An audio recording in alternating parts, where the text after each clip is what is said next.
Well, what I would say is keep trying. What I would say is keep trying. You know, the landscape in Pennsylvania, statewide, there's virtually no one who gets elected statewide in Pennsylvania who hasn't lost at least one election.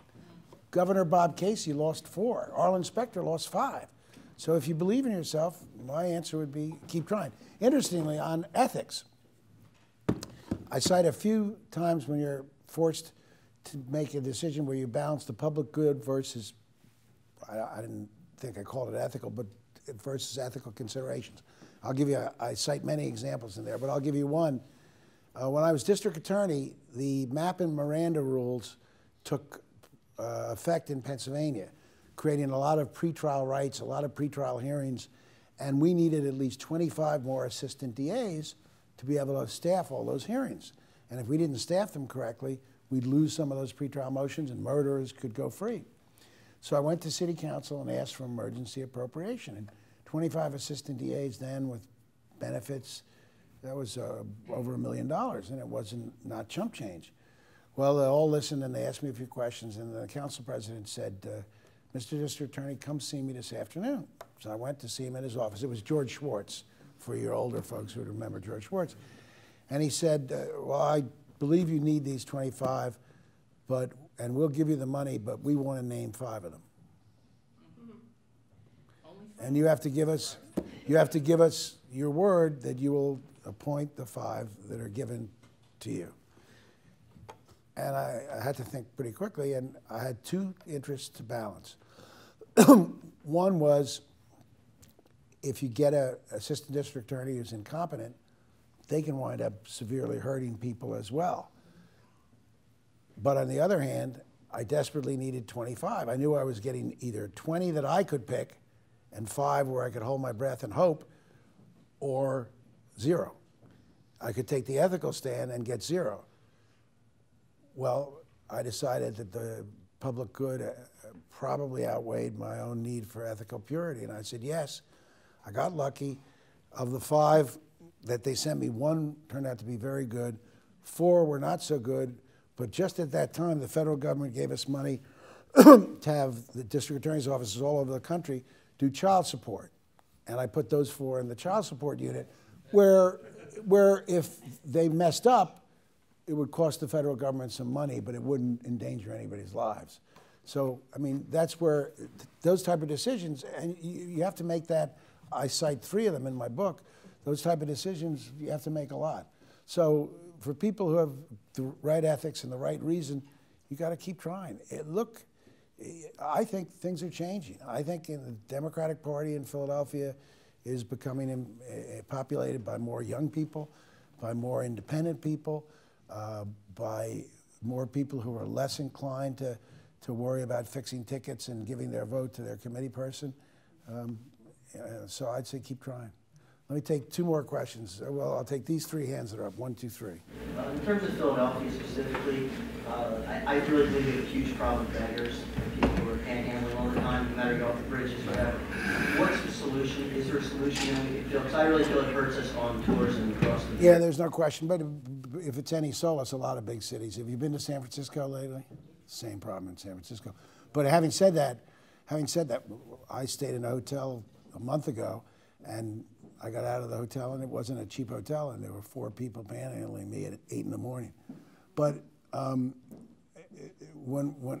again, I hate to say when I was mayor. The reason I hate to say that is, does anybody remember Frank Rizzo, after he was mayor, had a radio show? Does anybody remember on CAU? And it was like all radio shows, call-in show. And anything someone asked Frank Rizzo about the city, he would always start with, wasn't that way when I was mayor? Yeah. Wasn't that way when I was mayor? But when I was mayor, I had the police enforce the loitering statute and enforce the statutes we had. And by enforce, technically we could arrest, bring into the roundhouse, book. No judge would find them guilty of a crime. But what I did, I said, don't bring them into the roundhouse. Bring them to the city's intake for homeless, which is at 9th and Callow Hill. And we just moved them. And after a while, they got sick and tired of being in Rittenhouse Square or being on Broad Street. because they knew they'd get moved 2 or 3 times a day. It's a little bit of a war of attrition. The problem is everybody is so afraid to do something like that because, oh, you're insensitive, you're this or that. Mayor Nutter, again, I don't know all of the facts, but Mayor Nutter wanted to try to stop feeding on the Parkway. We stopped feeding on the Parkway after I left as mayor. Obviously, it came back. There are tons of good reasons to stop feeding on the Parkway, and you're not being insensitive. What I did when I stopped feeding on the Parkway is I got 2 or 3 churches who were already feeding.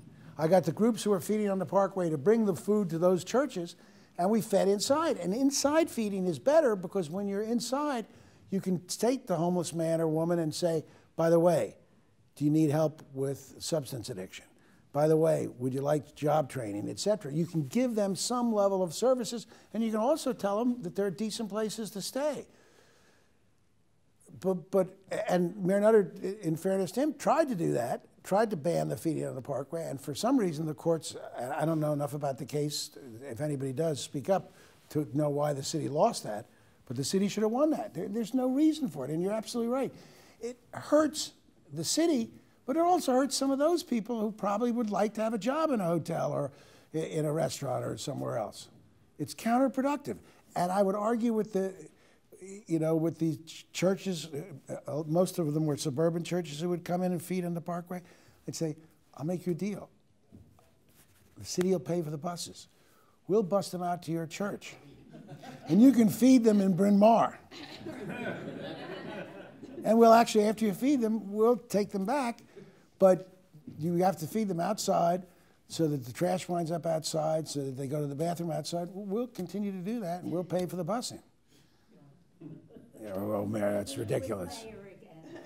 That's ridiculous. But no, in fairness to Mayor Nutter, he tried it. Again, I have no idea why the court stopped him. This and then this. And knowing you'd rather be baseball commissioner, assuming you were president, what's the process you would use to negotiate fiscal cliff arguments and debt arguments coming up? I'm not talking about the substantive issues. I'm talking about process. What's the process you would use? Well, it's easy because the principles are the same for a mayor, a governor, a president, a chairman of county commissioners. You have to be willing to lead, and you have to be willing to take the weight. So you have to be willing to, I'd have brought the same leaders in, and I would have brought all the leaders in, because I think you've got to deliver 2 messages. I would say to Boehner and McConnell, okay, I'm going to go out there and say that we're going to make these 3 changes to entitlements.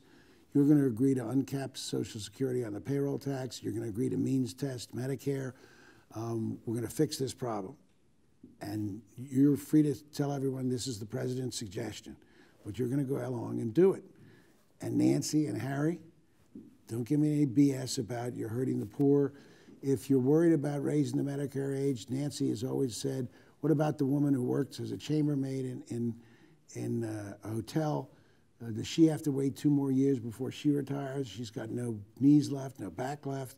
Does she have to wait before she gets medical coverage? Well, first of all, the Affordable Health Care Act will take care of the coverage.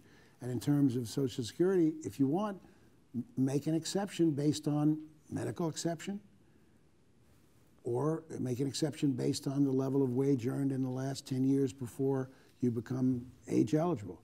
Carve it out. Let's do something creative. Let's not whine. That's the way you do it. And then when you come outside, you say, I brought everybody together. I put an idea on the table. This is the idea. We're going to work together to make this happen.